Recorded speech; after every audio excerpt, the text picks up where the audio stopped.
yes, I agree that the budget we are implementing was actually the last budget of Uhuru regime. That is a fact. But nothing stopped this government from restructuring the budget to suit their interests. If anything, this government came into office in end of August. That was just about 1.5 months after the beginning of the financial year. So you had all the time to restructure this budget to meet or to be in line with the manifesto of the Kenya Kwanza government. The idea of you are borrowing because the other regime had planned the borrowing, that does not make sense, Mr. Chairman. You don't have to borrow because someone had planned to borrow and now you have taken over from him. You must actualize the borrowing. And again, I would want to challenge your figure on what was planned for borrowing. It wasn't 1.1 trillion. I have the figures with me. It was 824 billion. That is what was the budget deficit.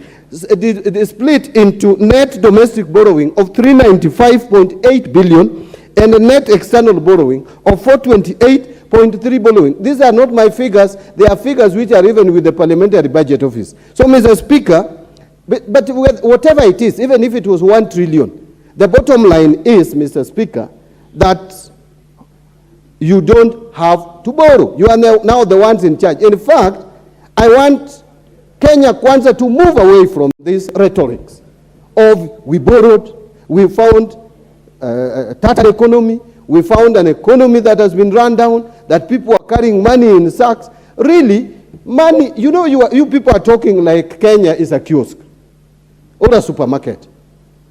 How can you tell people that the money that can run the economy of Kenya was carried in sacks?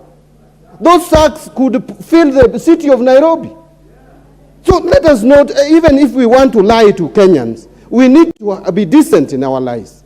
We can say, yes, that some people have stolen from our coffers. And that is a fact. Under Uhuru regime, there was theft. Even under Kibaki regime, there was theft. It is the degree that differs.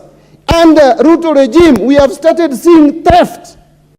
If a road from James Gishuru Road, Mr.